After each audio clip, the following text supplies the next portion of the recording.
This Hold on conference for will now be recorded.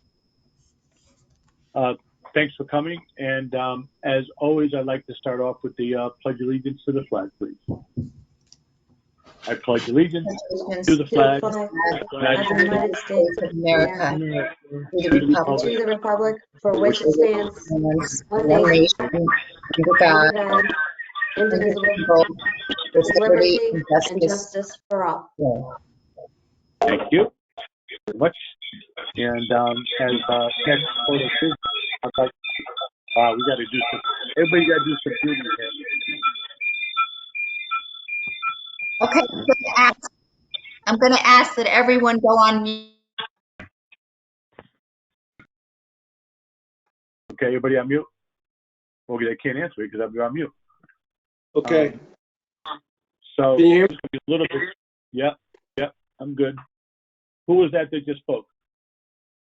It's Randy. Can you hear me? Yep, I can hear you, Randy. Thank you. I think I got connected. Got lucky. Okay, good.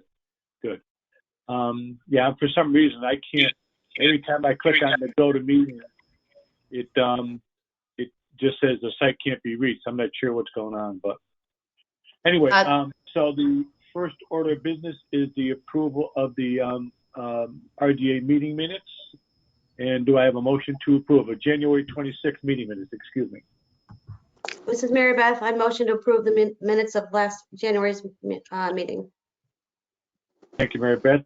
Second. So move. Second. Randy. Any other discussion? If not, all those in favor, say aye. Aye. Aye. Chair votes aye. It's unanimously approved. Second on the agenda is Kelly. Are you on, Kelly? Yes, I'm on. Beautiful. The floor is yours. Great. Hi, everyone. I don't have too many updates. Things are kind of in motion, I guess, so nothing crazy or new, but contract plating, not much new is going on there, except we are working with the folks at Adapta to incorporate Raymark into the marketing study that they did. So we did have a meeting right before this meeting, actually, to go over what our expectations are on that. So hopefully we'll have that to share with you in the near future. And our grant writer, Greg, should hopefully be working on the DCD grant application for contract plating as well. That's due in April. That's pretty much it at contract plating. Not much going on. Looking for alternative funding sources like always. So if you guys hear of any grants related to brownfield, send them my way and we'll explore it fully. Moving on to Kramer's Junkyard at 11 Old South Ave. The town council did approve the assessment work to be conducted at that property at their last meeting. So we're good to go there. I did touch base with EPA and they're looking at early summer now. They're hopefully thinking late spring, but there's a lot of, as you can imagine with the new administration, there's a lot of changes going on in these groups, so to be determined. And then the mayor had requested that we get our sanitation superintendent to contact our vendor that is at the transfer station to see if they would be interested in taking the tires. So I am waiting to hear back on the sanitation superintendent to see if we can get it cheaper than Don Stevens or Clean Harbors. So kind of in a holding pattern there as well.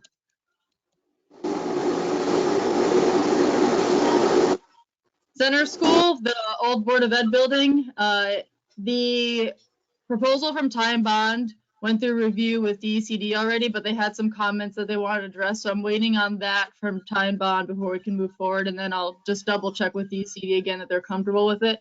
But they did say that we would only need 3 different bids or 3 different prices. And then we would just pick the lowest price for the contracted portion of that UST removal. So, which is good because it shortens the timeline we don't have to formally go out to bid, so we can do it a little bit more quickly than if we had to do that. I don't have much else going on right now. A lot of things are kind of in limbo. We're waiting to hear back on some grants, waiting to apply for some grants. So that's all I got.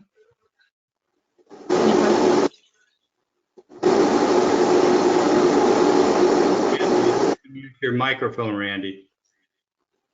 Is it on? Is my mic on? Yes. Yep. Does anybody have any questions for Kelly?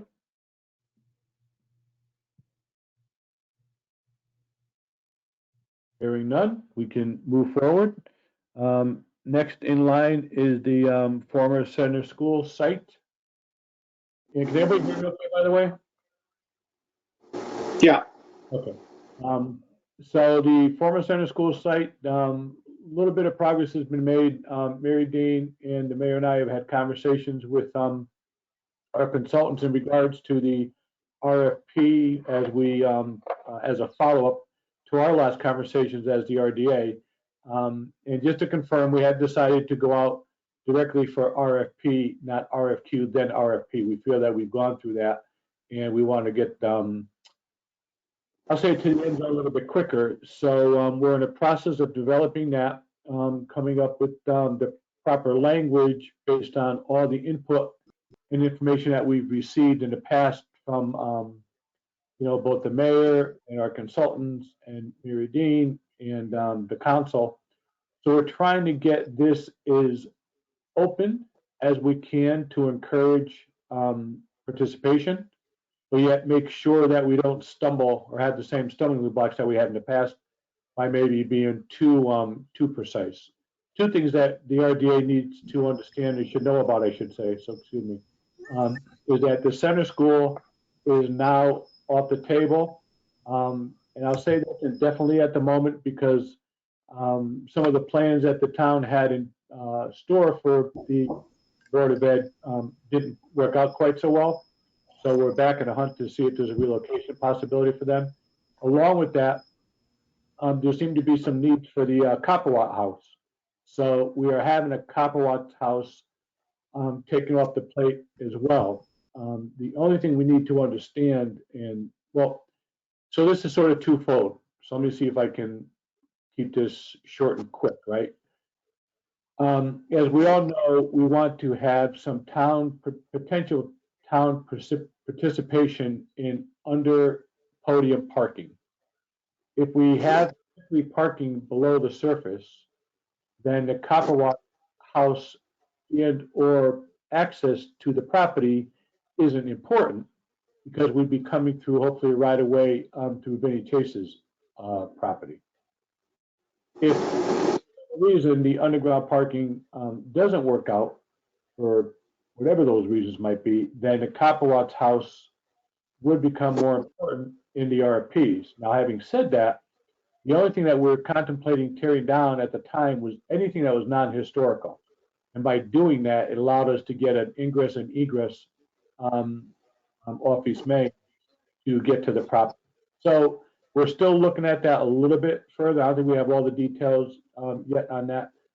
Barry Dean and I are going to be having a discussion with the mayor in the first week in March to talk about some of the other language. We will get that to the consultants, and then you all will have an opportunity to look at the RFP prior to going out to the public.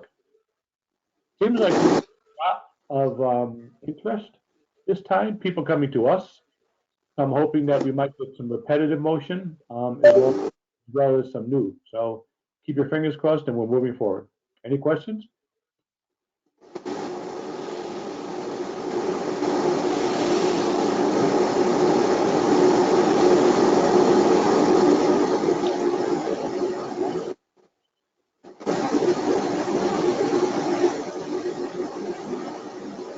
Driving, you're living in a submarine, one of the two.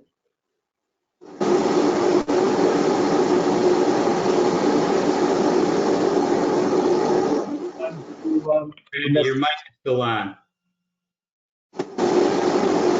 Yeah, we turn it off. There it is. There we go.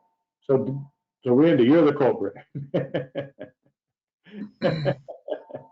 No worries. So with no questions, we'll move on to the RDA real estate broker approval that Mary Dean sent out yesterday. And George, I'm sorry, I have one question. What is the time frame of getting this RFP out? we're hoping for the middle, if not hopefully the latest, the end of March. middle to end of March? Yep. Mary Dean, you agree? Yes. Okay, so the RDA real estate broker, Mary Dean, you want to take the lead on this, and then we can hand it over to Randy?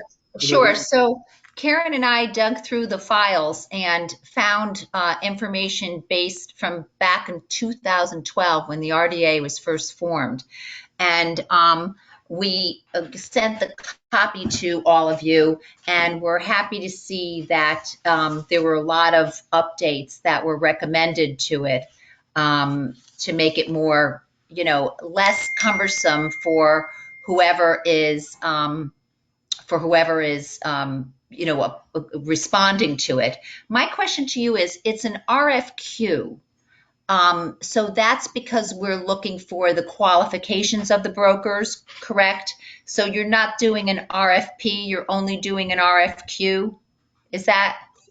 Yeah, I think the intent here is to, and maybe Bruce, you can correct me if I'm wrong, but I think the intent here is to have more than one broker that we can go to in the future when this type of service is needed and not have to go back out to RFP. So it's almost like an on-call broker. Would that be correct? Yeah, that's accurate. So what you're going to do is get a series of vetted out of all the realtors who could possibly apply. You're going to pick up a list of your sort of vetted, as you want to say it, realtors. Some may be residential, some may be commercial. So when it comes time to sell a contract plating or sell a center school or sell Mercer Towers or fill in the blank, you don't have to go out and figure out who's got the qualifications. You will have looked at their qualifications, and then presumably the RDA will look through the list and go, okay, I think Randy's really good at selling commercial properties, and we should give it to Randy. And you don't then have to go get a full approval for everybody. You've already done it. So I have a question on that. It's my understanding that we would want to get, a good solid half dozen, correct? That we could pick from? Yeah, I would say if we had 3 commercial, 3 residential, I think we'd have a good picking.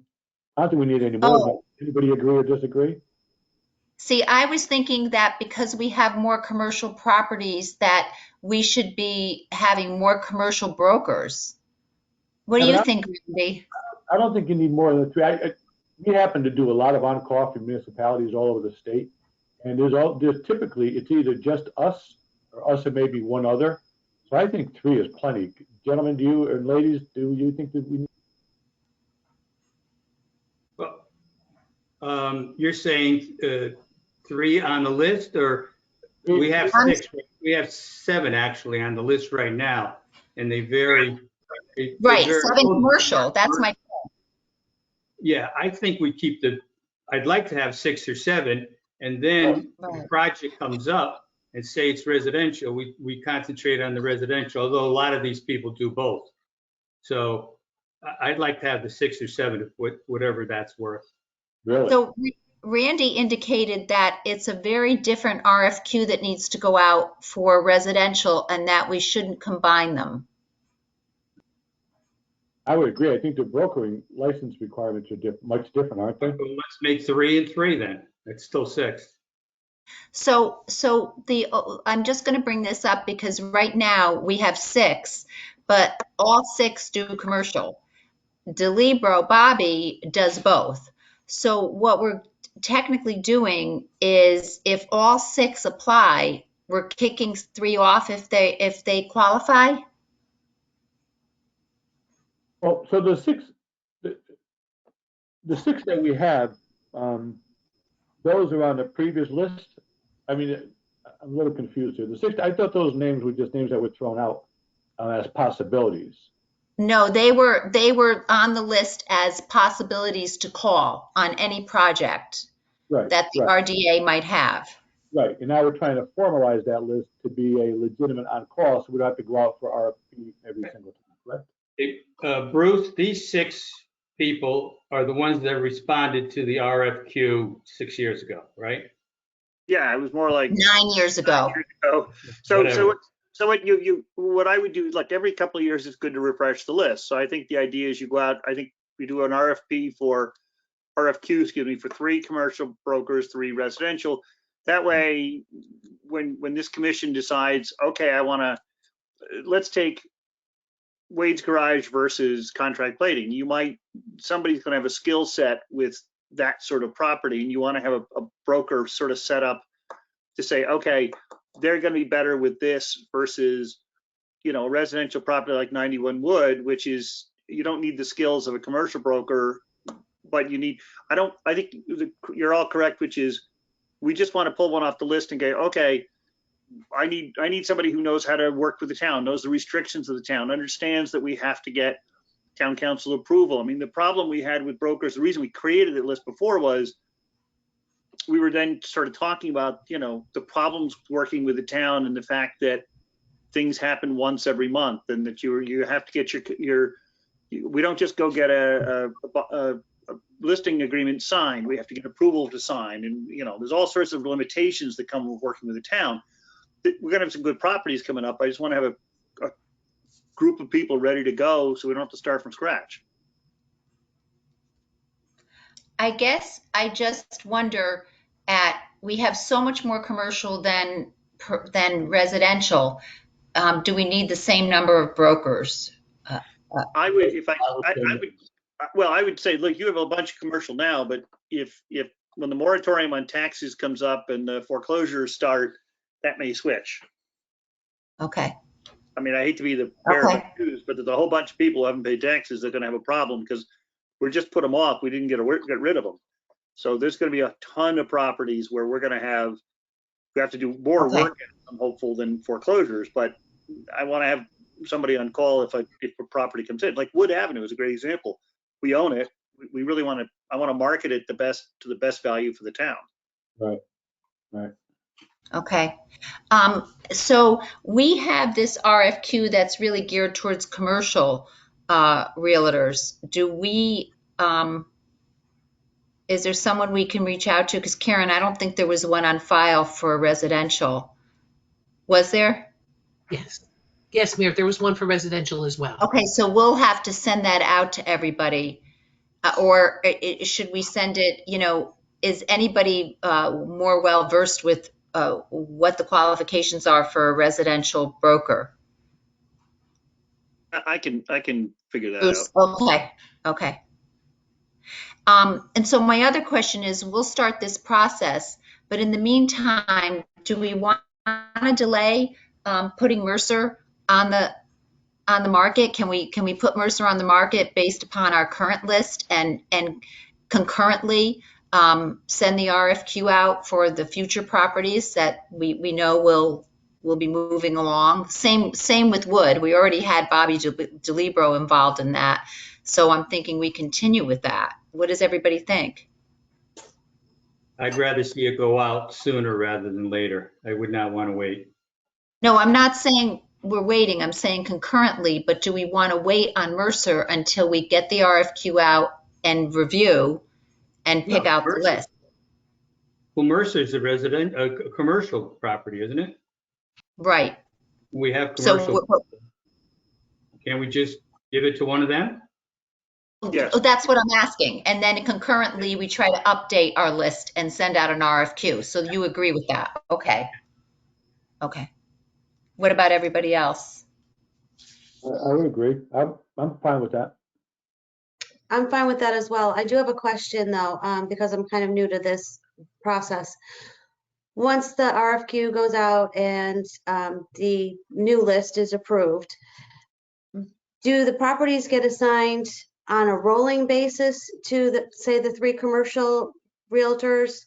This one gets the first one, this one gets the second, or is it more discriminatory based on the type of property that is approved to go to the particular realtor? B. Second, okay.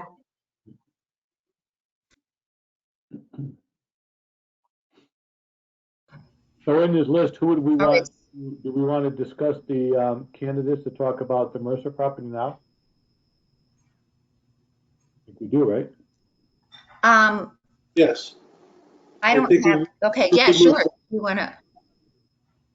Does anybody have any ideas? I don't know. I mean, I know of one which is Vimini. I don't know the other ones. Can anybody speak to anybody who might be better than the other? Obviously, I think Randy's the most qualified, but looking at that list and the type, we're talking about Mercer now, right? Right. Mm-hmm. The type of property, Colonial Realtor, Joel Hausman would be pretty good. Randy, what do you think? So this says Fred Mazur. Joel is an excellent broker, and I would endorse. Now, as far as I'm concerned, when I first came on this committee, I made it clear that I would be recused from any representing as a real estate broker the town. I didn't want to create any conflict. Mm-hmm. Right. But you can help us make it. Randy, yeah, Yeah, Randy, we appreciate that. We appreciate Yeah. it. I'm certainly happy to recommend, based on my experience with other brokers, those who I think would best represent the town's properties. Yeah, and I think, Randy, I think that goes a long way. I would appreciate your input, because you probably have either worked with these folks or against these folks, so I think you'd have a pretty good idea of. Well, George, you agreed with me already. Well, yeah, but you got the wrong name, though. No, I don't. You're reading the wrong one. No, you said There's two Colonial Realties. There's what? Oh, they're cheating. Yeah. They're Yeah. cheating. Give a heads up. Just as a point of information, Colonial Realty as a single entity no longer exists. They merged with a company out of Norwalk called South Point Properties. So it's now Colonial Realty DBA Southport Properties. Joel and David are still very active, so I have no qualms about recommending Joel. I think we should move forward on this Mercer property. It's been long enough. Yeah, I agree. I would like to seek out a motion from someone for the recommendation of Colonial Realty, bringing them on board. Well, I guess soliciting them first to see if they'd be interested, and bringing them on board for the sale of the Mercer property. Do we need a motion, Bruce? Yeah, you probably have a motion to empower somebody to reach out to Colonial Properties to inquire, and then Colonial will have to come back with an agreement that will have to get approved by the council. Okay, I'll make that motion. Mary's going to be the person reaching out. Yeah, that's fine. Just somebody to reach out to at least start the conversation. I'll make the motion to have Mary reach out to Joel Hausman at Colonial Realtor, market the property called the Mercer property on Stratford Avenue. So I have I'll wait till you vote, then I'll ask my question. I have a second from Randy. Okay, now we are up for discussion. So, Bruce, when we did the Wood Ave, you worked with Bobby DeLibero. So I will be the point of contact with Joel. And then I will just be asking him what he needs. And we'll be providing, between you and I, we will be providing him with the material he needs. And then what our goal would be is to go before the RDA in March to approve the appraisal, all the sale, correct? Before he goes out to market? Right. So what he's going to do is you're going to inquire. He's going to say, all right, I need a listing agreement. There's some contracts between. So And you'll do that. We'll have to get those approved. Okay. At that point, we now have an agreement with him that he's going to be listing it, and then he's going to tell you what he needs to do it. And But I need to get him approved by the council because his contract's going to be more than $7,500. So I need to get the fee agreement agreed before we can market it. Okay. While we're having this conversation, I'm sorry to butt in, but we're having this conversation. If for some reason Joel says I've got too much on my plate or whatever, shouldn't we have someone as the second reach out so we don't have to have another meeting on this? Yeah, that's fine. I mean, To me, this is just who has interest. Give her a list of who's first call, second call. Once that person says, yeah, I'm interested, then they're going to want signed agreements with the town. We'll get those agreed to. Anything over $7,500 in fees have got to go to the council. And then once that's done, we can get them on the council agenda and go forward. So well, who else is on that list that we could have as a backup? And if for some reason, Joe. Let me see if I can guess for you, Randy, because you're not going to read it. I'll guess for you. Steve Hodson Realty. Yeah, Ted Hoyt works for him, and he would be excellent. Right, that's what I was thinking of. Yeah. I would amend the motion that we reach out to Joel Hausman if for any reason he does not want to move forward or can't move forward for whatever reasons, that we reach out to Steve Hodson so we don't have to have another meeting on this. Right, exactly. I would agree. I'll amend that motion. And you still second? I'll second the amended motion. Any other comments by anybody else on the committee? Yes, I just wanted to talk about the timeline. It's not going to be feasible to have this all done by March, by next Tuesday or Wednesday, when Margot needs the agenda for the March 8th council meeting. So our goal will be to have all the information to the RDA in time for the March 20, today is the 23rd, the March 23rd meeting, and then forward it right to the council to put on their agenda for the April meeting, and then get it on the market right from there. Does that sound good to everyone? Oh, it doesn't have to come back to us. We've already approved it. So we can just go to council. And then... Well, no, it would just be informational because, in other words, the council, we can't go to the council until April. So I would just say to everyone, by the way, it's Joel or it's Ted, and this is, I would just update you basically, Bruce and I, and then we'd move forward from there. Got it. Understood. Yep, I would agree. Okay. Any other questions or comments? All those in favor?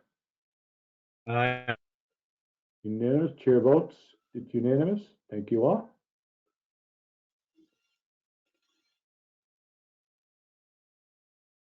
On mute. I'm on mute. Who's going to take the lead in regards to the residential component of this? Are you going to send that over to Bruce, Karen? Is that what I heard?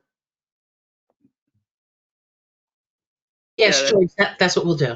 Okay, thank you. And then you'll distribute that around, Mary Dean, again, like you did by the way, the first one, do we have a final on that after Randy's comment to my comments? I don't know if anybody else chimed in, but do we want to discuss the comments that were on there any further? Or do you want to send along a final draft? Why don't we send a final draft on it, and if anybody didn't have a chance to send a comment today, this afternoon, feel free tomorrow to add any, and we'll get working on that and put in the items, delete the items that you discussed, and then we'll send it to everyone for a review. Okay, fair enough. Thank you. Okay, next on the agenda, Mr. Jackson, you're on. Bruce, before you start, and Mary, on the agenda, I don't see a public comments. We haven't done public comments all through the virtual meetings. Okay, we don't have to? No. Okay. Not for a year. Especially since there's no public on this anyway, so. So 2370 Stratford Avenue, as you know, we allowed the owner to sell it based on the condition that the new owner gets accepted into the voluntary remediation program from DEEP. I followed up today. They filed that application with DEEP at the end of December.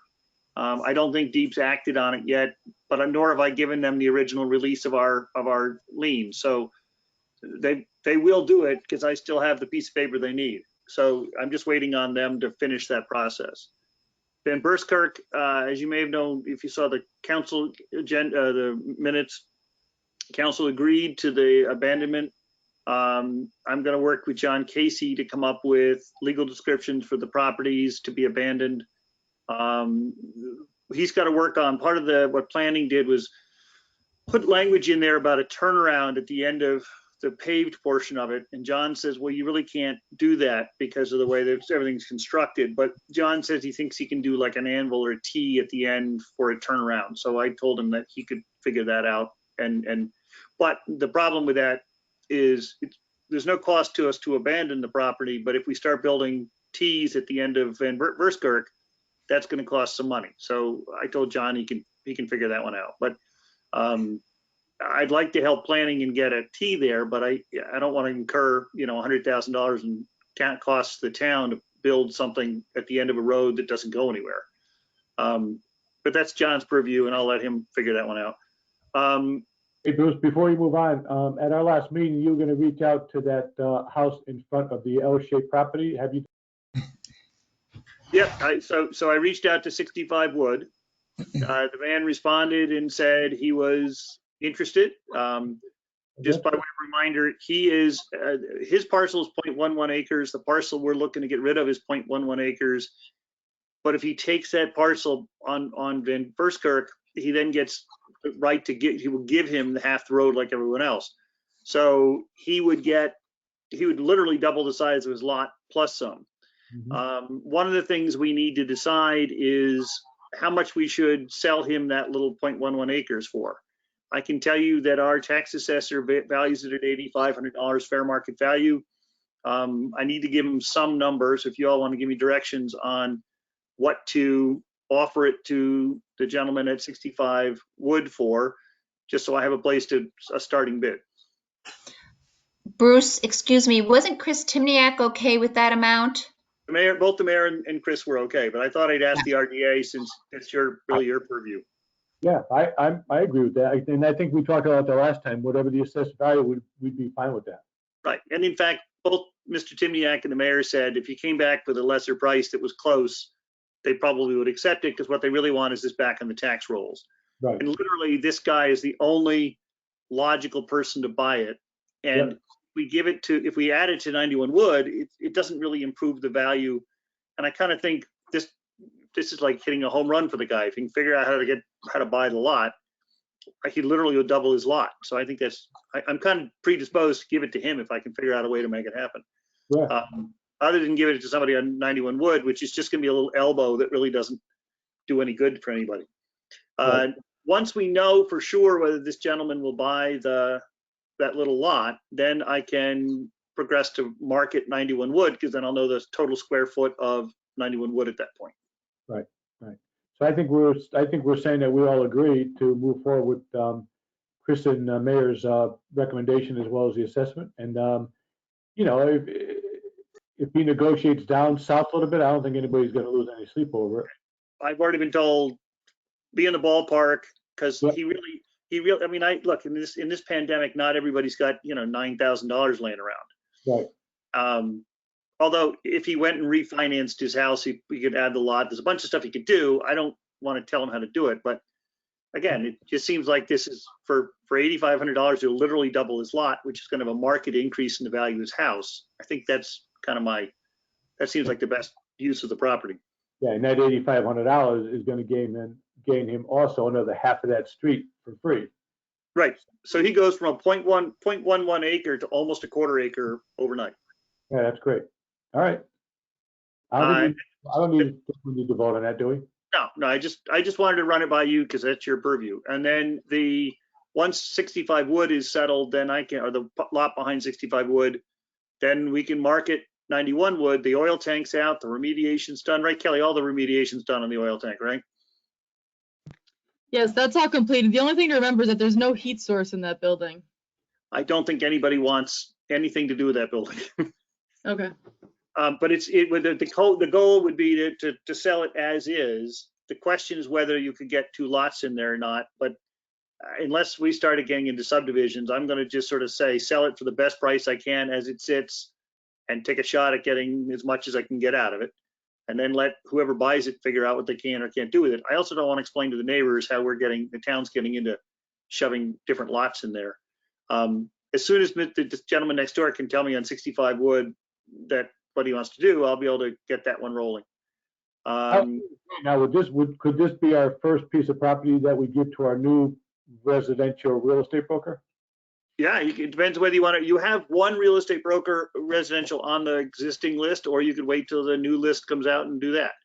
I should be ready to market this within weeks, not months. So, and plus we already started, oh, hold on. We already started with with Bobby DeLibero. Should we, what does everybody think? No, keep on going. I didn't realize it, so keep on going. He was the one actually, we put it with him when we first started this. He was the one who came back to me and said, this is really a bigger lot than just a plain old, single family lot. This is a big lot. We ought to at least investigate whether there's any additional value to it. So then let's continue on with him. Anybody have any objections? Okay, move forward with him, Bruce. Okay, and then Mercer we talked about. So I think at this point, unless there's some other purpose, that one's going to roll on its own.